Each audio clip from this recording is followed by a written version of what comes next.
प्रयागराज उत्तर प्रदेश में इस समय कोडिंग कप सिरप का मामला यूपी में गर्मा गया है। इस समय यूपी विधानसभा का शीतकालीन सत्र शुरू हो गया है।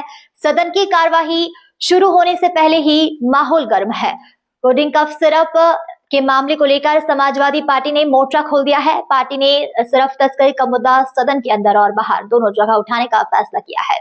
इसी क्रम में समाजवादी पार्टी के पूर्व एमएलसी प्रत्याशी डॉक्टर मनोज कुमार यादव ने चाणक्य न्यूज इंडिया से बात करते हुए कोडिंग कफ सिरप के मामले पर बीजेपी पर बड़ा हमला बोला है। उन्होंने कहा है कि आरोपियों को बचाया जा रहा है और आरोपियों पर एक्शन लेने से सरकार डर क्यों रही है।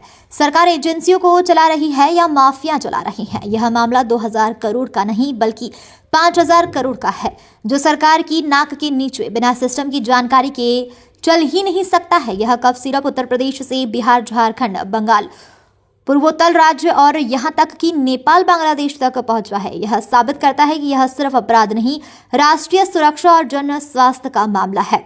अगर एक बोतल की औसत कीमत सिर्फ 800 से 1200 मानी जाए तो यह पकड़ा गया माल भी लगभग 12 से 20 करोड़ का बैठता है। लेकिन जहां से यह संकेत मिलते हैं कि यह धंधा 1-2 महीने या फिर 1 साल का नहीं बल्कि कई वर्षों से चला रहा है। इसलिए आज जनता पूछ रही है कि क्या यह सच नहीं है कि कोडिंग सिंडिकेट का पूरा कारोबार 2000 करोड़ तक पहुंच चुका है। अब मुख्यमंत्री स्पष्ट करें कि सरकार को यह सब पता था, फिर भी चुपचाप क्यों है। दोस्तों, आप देख रहे हैं चाणक्य न्यूज इंडिया फूलपुर प्रयागराज से हरफूल यादव के साथ। आप देखिए, इस समय उत्तर प्रदेश में शीतकालीन सत्र शुरू हो गया है। शीतकालीन सत्र शुरू होने से पहले ही उत्तर प्रदेश के मुख्यमंत्री योगी आदित्यनाथ ने प्रेस कॉन्फ्रेंस करके कोडिंग सिरप तस्करी युक्त जो इस समय पूरे यूपी में छाया हुआ है, उस पर उन्होंने कहा कि ये जो कोडिंग सिरप युक्त जो तस्करी है, यह जो है तार सपा से जुड़े मिल रहे हैं। ये एक फोटो अखिलेश यादव के साथ वायरल हो रही है। लेकिन इसी के विषय में हमारे बीच आज डॉक्टर मनोज यादव, पूर्व प्रत्याशी एमएलसी जौनपुर के हमारे बीच में हैं। आइए इनसे जानते हैं कोडिंग सिरप मामला क्या है। कोडिंग सिरप मामला ये अब यहीं नहीं रह गया। कोडिंग सिरप मामला आपको बता दें हरफुल जी, ये विदेशों तक चला गया और मामला क्या है, क्या प्रश्न ही नहीं रह गया। अब ये मामला विदेशों से जब चल रहा है तो कोडिन एक नशीली कप सिरप है जो नशा के रूप में उसको यूज किया जा रहा था और एक एक बोतल का दाम जो है 800 से लेकर 1200 रुपये तक था। हम समझना चाहते हैं कि क्या ये सिरप सरकार के संरक्षित गुंडों से बिचवाया जा रहा था, क्या माफियाओं से बिचवाया जा रहा था, क्या ये जानबूझ के ये व्यापार किया जा रहा था। उत्तर प्रदेश में ये कहा जा रहा था जब से ये आपका मामला बढ़ता चला गया तो हम ये कहना चाहते हैं कि चलवा कौन रहा था। सत्ता के संरक्षण में तो ही चल रहा होगा, और नहीं चल रहा होगा तो इसको उजागर क्यों नहीं किया जा रहा है। सफ़ेद पोस्ट वाले कितने आ रहे हैं, कितने चले जा रहे हैं, ये तो भी बताया ना। प्रश्न आता है ना। आपने उजागर की बात किया। हाँ। उजागर का देखा जाए तो इस समय जो है यूपी में भाजपा की सरकार है, लेकिन ये कोडिंग कप सिरप मामला तो उजागर तो सपा नहीं कर रही है ना, ये तो भाजपा ही उजागर कर रही है। भाजपा कहाँ कर रही है, भाजपा कर कहाँ रही है। ये तो जब बच्चे मरे, मध्य प्रदेश में मरे, राजस्थान में जब बच्चे खत्म हुए कोडिंग सिरप से, तो अब ये पता चला कि आखिर आया कहाँ। और जब ये जांच की प्रक्रिया जब चालू हुई, जांच की प्रक्रिया आते आते ये जौनपुर बनारस से संबंधित हो गया। ये जौनपुर बनारस से संबंधित हो गया और इसका मुख्य जो किंगपिन था शुभम जायसवाल, वो भाग गया विदेश। और भागा तो कैसे भागा। अच्छा, अभी आप बनारस का नाम लिए। अभी आप बनारस का नाम लिए। ये बनारस जो है हाई प्रोफाइल सीट माना जाता है, जहां से भारत के प्रधानमंत्री नरेंद्र सिंह मोदी जी हैं। नरेंद्र सिंह मोदी नहीं है, नरेंद्र दामोदर दास मोदी जी हैं। हाँ। अब ये बताइए कि बनारस से अगर ये मामला कोडिन का उठा, शुभम जायसवाल जो भारत के प्रधानमंत्री हैं, तो ये शुभम जायसवाल भाग कैसे गया। प्रश्न तो वही हम भी कर रहे हैं कि अगर केंद्र में सरकार, राज्य में भाजपा की सरकार, अगर दोनों जगह भाजपा की सरकार है तो आखिरकार इसको भगाया कौन। और 2000 करोड़ का इन्होंने दिखाया कि कोडिंग सिरप का कालाबाजारी हुआ, मगर मैं कहता हूँ ये 5000 करोड़ का है। ये 2000 करोड़ का नहीं है, ये 5000 करोड़ का पूरा है मामला। और ये अभी सीसीएम कुछ मिली हैं, कुछ जब्त हो गई हैं। सरकार के दबाव में जितनी जांच एजेंसियां थी सब शांत हो गए हैं। मैं तो कह रहा हूँ ना कि ये आंकड़ा ये बहुत लंबा है, इस सरकार के नाक के नीचे चल रहा था। ये शर्म की बात है, योगी आदित्यनाथ जी को शर्म करना चाहिए कि आपके नाक के नीचे 2019 से लेकर 2025 में जाके इसका खुलासा हुआ। तो सोचिए इसके बीच में कितना मतलब 6-7 साल चला, तो कैसे चला? ये बिना सत्ता के संरक्षण में होके नहीं चल सकता। या तो मुख्यमंत्री योगी आदित्यनाथ जी को पता नहीं होगा, उनके नीचे उनके सलाहकार, उनके अधिकारी, उनके अधीनस्थ जितने लोग होंगे वो लोग चलवा रहे होंगे। और यहाँ तक कि अमित टाटा ने कहा कि मैं 25 लाख रुपया महीना एक सफेद पोस्ट वाले व्यक्ति को देता था, वो मंत्री है। तो हम कहते हैं कि वो है कौन, उसको सामने तो लाओ। और बार बार जो कोडीन भैया का नाम आ रहा है, ये कौन है कोडीन भैया जिसका नाम इतना फेमस होते चला जा रहा है? अच्छा देखिए जाए तो बनारस से लेकर अब जौनपुर का जो नाम आ रहा है, अब आप भी जौनपुर से हैं, तो जौनपुर जो कोडीन भैया के नाम से आ रहा है, ये कोडीन भैया हैं कौन? बहुत शर्म की बात है जो कि हमारा जौनपुर जो शिक्षा के नाम से जाना जाता था, बौद्धत्व के नाम से जाना जाता था, सिराजे हिंद की धरती कही जाती थी, इसको एक राजधानी कहा जाता था, आज कोडीन भैया के नाम से जाना बड़ी शर्म की बात है। ऐसे व्यक्ति को तुरंत पकड़ के जेल में डालें और फिर हम तो कहेंगे ऐसी कार्रवाई करिए कि उसका जीवन जो है समझ में आए कि किसी का जीवन बर्बाद करने से आपके जीवन के साथ क्या हो सकता है। और कोडीन भैया कौन है, हम लोग ढूंढ रहे हैं उसको। अगर वो मिलेगा तो हमें लग रहा है कि जनता ही उसको जो है चप्पल जूता से बहुत मारेगी। आप जौनपुर के हैं, आज जौनपुर में ही कोडीन भैया को नहीं जानते हैं, तो इसका हमें कुछ आपके ऊपर संदिग्धता लग रही है। अब वो पकड़ा जाएगा, जब जेल जाएगा तो आप लोग भी जान जाएंगे कौन है वो। मगर अब ये सरकार सही तरीके से जब कार्रवाई कर देगी तब, क्योंकि सरकार में लगातार देख रहा हूँ कि अपने सजातियों को बचाने का काम कर रही है। अब अपने सजातियों से हटकर जनता की सरकार होकर अगर कार्रवाई होगी तो निश्चित रूप से वो कोडीन भैया बाहर आ जाएगा। अच्छा अभी आप कह रहे हैं सजातियाँ आगे जात पे, जो इस सजातियों का नाम ले रहे हैं, अभी मुख्यमंत्री योगी आदित्यनाथ जी ने कहा था कि जब सपा की सरकार थी तो गुंडाओं माफियाओं का राज था, तो ये योगी जी ने कहा हमने गुंडाओं माफियाओं को समाप्त कर दिया, लेकिन आप कहाँ से पनप रहे हैं? हम तो कह रहे हैं कि ये वही गुंडे बदमाश हैं जो नाम से नहीं काम करके समाजवादी का नाम कमाना चाहते थे। आज वही तो गुंडा बदमाश हैं जो भाजपा का झंडा लगा के चल रहे हैं। 100 मुकदमे, 40 मुकदमे, 45 मुकदमे। बताइए ना कि ये मिर्जापुर वाला कौन है, बनारस का कौन है, जौनपुर का कौन है, आपके प्रयागराज का बताइए कौन है, जो जवाहर यादव का हत्या किया था, आज जो है नंबर टॉप पे पहुंचा हुआ आदमी वो कौन है? और फिर बताएं ना सुल्तानपुर का कौन है, बताएं ना ये कौन है, गोंडा से कौन है? ये सभी लोग इन्हीं के पार्टी में भाजपा का झंडा लगा के चल रहे हैं। चेहरे पे सिर्फ नकाब लगा है, चेहरा वही है। और आज जो है जितने भी यहाँ हमें कह रहे हैं उत्तर प्रदेश में आज तक जितने भी कुकर्म हुए, पट्टा सट्टा, फिरौती, लोगों का अपहरण, चोरी, छिनैती, डकैती जितने हुए हैं, बाहुबली तरीके से भूमि के हड़प लेना, ये सब तो इन्हीं के सजाती के लोग कर रहे हैं। हम तो कह रहे हैं अगर वो समाजवादी के हैं तो उनके ऊपर बुलडोजर चलाइए, वो जो 7 एकड़ में ज़मीन आलोक सिंह का है, अगर उसको समाजवादी बता रहे हैं, एक डब्बू यादव भी है, उनके घर पे भी जो है बुलडोजर चलाइए।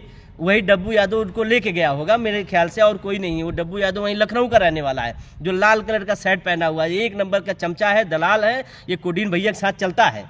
हाँ, और यही जो है आलोक सिंह को लेके गया, तो मैं तो कहूँगा उसको भी पकड़ो और इसको भी पकड़ो, इसका जमींदोज करो। और वो बुलडोजर लखनऊ तक ही नहीं रुकनी चाहिए, वहाँ से जब निकले ये डायरेक्ट मल्ली विधानसभा रारी तक पहुँचनी चाहिए, क्योंकि आलोक सिंह का जो है घर जो है रारी में भी है, वहाँ पे वोटर है, वो 17 में भी दिया, 19 में दिया, 22 में दिया, 24 में वोट दिया, तो ये रारी तक पहुँचना चाहिए। हम तो ये मांग करेंगे, राष्ट्रीय अध्यक्ष जी से कहेंगे कि दरख्वास्त करेंगे कि जो वो समाजवादी, नकली समाजवादी है, जिनके पीछे जो है योगी आदित्यनाथ जी छुपना चाहते हैं, अपनी सरकार को छुपाना चाहते हैं और जिसको बचाना चाहते हैं, उसके खिलाफ कार्रवाई कर दें।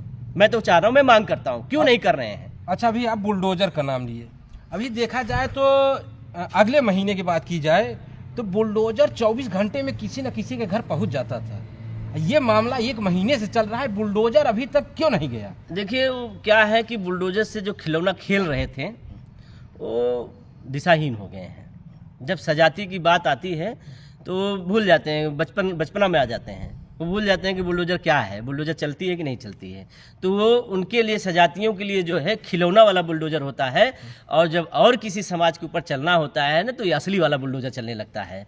तो अभी वो खिलौने के साथ खेल रहे हैं, देखिए असली पे कब आते हैं। अच्छा, जौनपुर से होते हुए मामला लखनऊ पहुंच गया है। लखनऊ में आप ये बताइए, जो आलोक सिंह है, एक हेड कांस्टेबल है, वो अभी ये वीडियो वायरल हुआ है कि उसका मकान बहुत आलीशान बना हुआ है। जो जांच अधिकारी आए, ये अधिकारी जो है जांच न करे हुए भाग जा रहे हैं, क्या कारण हो सकता है? देखिए, बात सही है, बर्खास्त STF सिपाही है वो आलोक सिंह।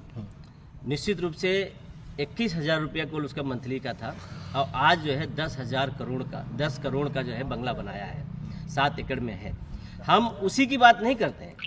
इस सरकार में, खास करके योगी आदित्यनाथ जी की सरकार में, जितने भी इनके सजा, एक हेड कांस्टेबल है, वो अभी ये वीडियो वायरल हुआ है कि उसका मकान बहुत आलीशान बना हुआ है। जो जांच अधिकारी आए, ये अधिकारी जो है जांच न करे हुए भाग जा रहे हैं, क्या कारण हो सकता है? देखिए, बात सही है, बर्खास्त STF सिपाही है वो आलोक सिंह। निश्चित रूप से 21,000 रुपया कुल उसका मंथली का था, और आज जो है 10 करोड़ का जो है बंगला बनाया है, 7 एकड़ में है। हम उसी की बात नहीं करते हैं। इस सरकार में, खास करके योगी आदित्यनाथ जी की सरकार में, जितने भी इनके सजाती के रोग हैं, आप देखे होंगे, चलिए पूरे उत्तर प्रदेश में जाइए, जिनको खाने को लाले पड़ते थे, जो घर से बाहर निकल नहीं पा रहे थे, जिनके तन पे कपड़े भी आंट नहीं रहे थे, वो उनके सजाती के लोग आज थार से चल रहे हैं, बड़ी बड़ी मोटी मोटी चैन भी पहन रहे हैं। और मैं समझता हूं कि योगी आदित्यनाथ जी की सरकार में ये फल फूल रहे हैं। ये जितने भी गुंडे बदमाश हैं, इसी सरकार में जो है उनके संरक्षण में फल फूल रहे हैं। ये आरोप मैं इसलिए लगा रहा हूं क्योंकि मैं देखा हूं, मैं जान रहा हूं। आज जो कोडीन सिरप जो चला है, कई हजार रुपए का कोडीन सिरप है, कई हजार करोड़ का, और आज वो एक एक घर घर गया है। और ये कहीं न कहीं इसका कनेक्शन मुझे लग रहा है कि मठ तक गया है ये पैसा। अच्छा, ये मठ तक गया है। आप पेशे से एक डॉक्टर भी हैं, तो ये कोडीन सिरप, इस कोडीन सिरप कैसा है, क्या मिलाया जाता है, इसके विषय में कुछ पूरी जानकारी? देखिए, कोडीन सिरप जो होता है, ये है थोड़ा सा पदार्थ आता है, नशीली पदार्थ में आता है, ऐसा नहीं है कि नहीं है, मगर उसकी कुछ मात्रा होती है मेडिकल लाइन में कि आप उतने ही यूज करिए। अगर इस कोडीन सिरप की मात्रा बढ़ा देंगे तो ये नशा में भी प्रयोग हो जाता है, किसी अफीम से कम नहीं। अच्छा, ये कितने वर्ष के लोगों के लिए नुकसान करता है? जैसे ये 5 साल के ऊपर वाले बच्चे जब जाएंगे, 7 साल 10 साल के ऊपर वाले, मगर इसका ज़्यादा हो गया तो ये नुकसान जो है सबको करेगा, चाहे छोटा बच्चा हो चाहे बड़े लोग हो, बच्चों को तो बहुत नुकसान करता है। अच्छा, ये अगर देखा जाए तो ये कोडीन सिरप है, 14 मार्च 2016 को इसको प्रतिबंध कर दिया गया था, लेकिन तब ये कैसे उत्तर प्रदेश में चल रहा है? अभी तो SIT में बैठे हुए अधिकारी थे, उन्होंने कहा कि ये जो पदार्थ है ये चलने लायक है, ये रजिस्टर्ड है, ये चलेगा। अब नैर्कोटिक्स ब्यूरो से पूछना पड़ेगा कि कैसे चल रहा है। इसको बाधित तो हुआ था मगर फिर चल रहा है, मगर कुछ कम मात्रा में चला सकते हैं, ऐसा कुछ नहीं है। मेडिकल में यूज किया जा सकता था, क्योंकि ये पहले जब यूज होता था सर्जरी में अक्सर यूज हुआ करता था। सर्जरी में जैसे किसी पेशेंट का ऑपरेशन हो जाता था तो खांसी वगैरह या किस तरीके से आता है, उसमें यूज होता था। मगर अब ये निचले स्तर तक उतारा गया, मगर उसकी क्वांटिटी होती है, उस क्वांटिटी के आधार से होता है। मगर अगर इसको ज़्यादा यूज करेंगे तो ये नशा में परिवर्तित हो जाता है। अच्छा, अभी आप सजाती पे आ गए, तो आप देख रहे हैं अब अगला चुनाव 2027 में होने वाला है, तो क्या इसका प्रभाव आपको जो सजाती जो छत्री हैं, क्या 2027 में पड़ेगा?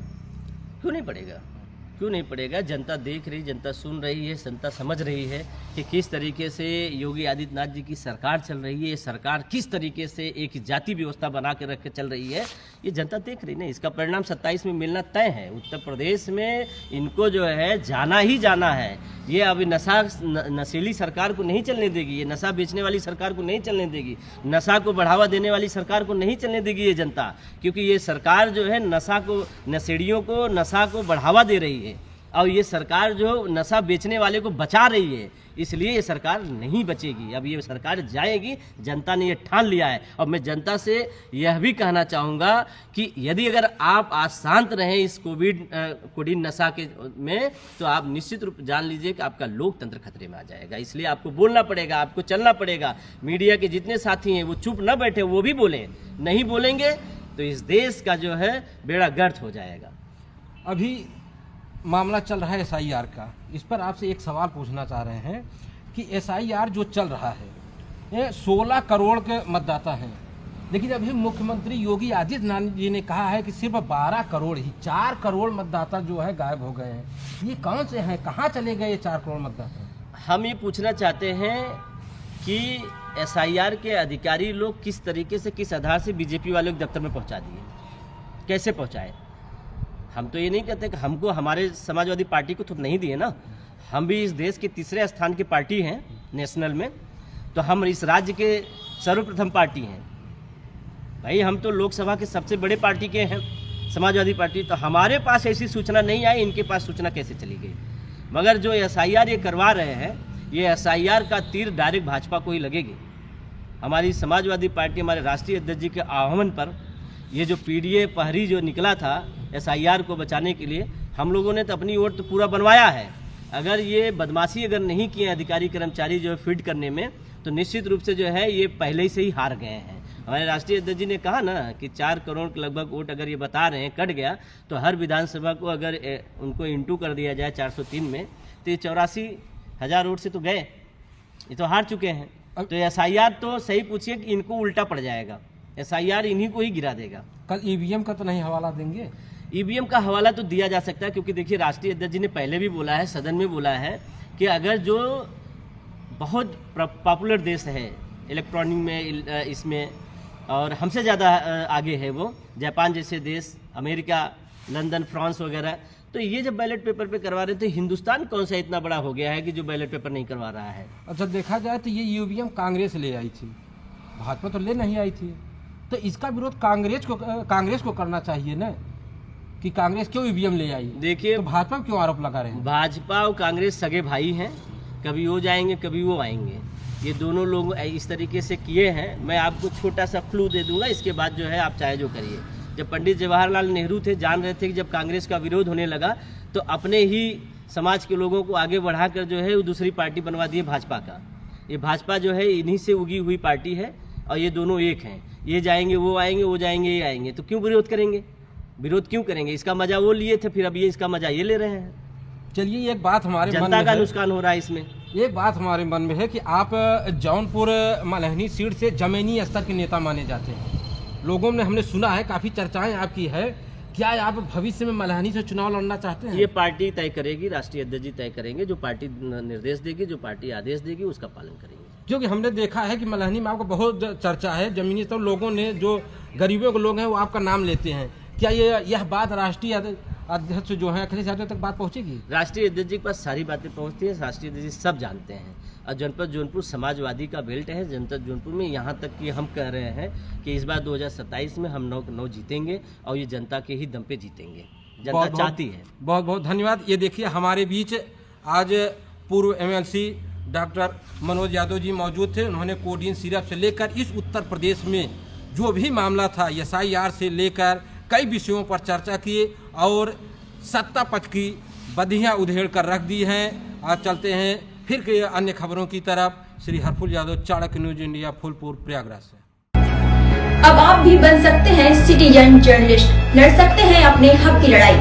अपने हक की लड़ाई में चाणक्य न्यूज इंडिया है आपके साथ। आज ही प्ले स्टोर से डाउनलोड करें Chanakya news India mobile app. उसके बाद मेरा पोस्ट पर जाकर अपडेट करें फोटो के साथ। हम बनेंगे आपकी आवाज, देश का तेजी से बढ़ता नेटवर्क, सच दिखाते हैं हम। जय हिंद।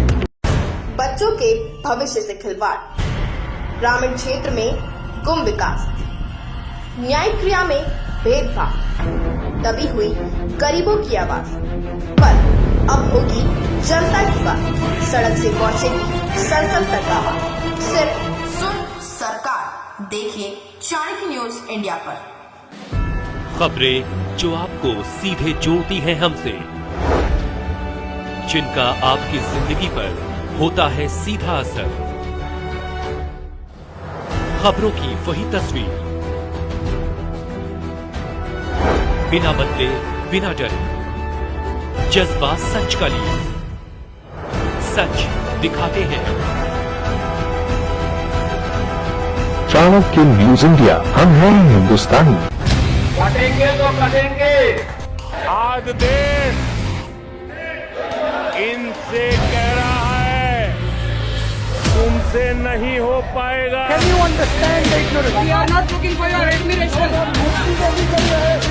आपको अपना काम करना पड़ेगा। राजनीति देखिए चाणक्य न्यूज इंडिया के साथ।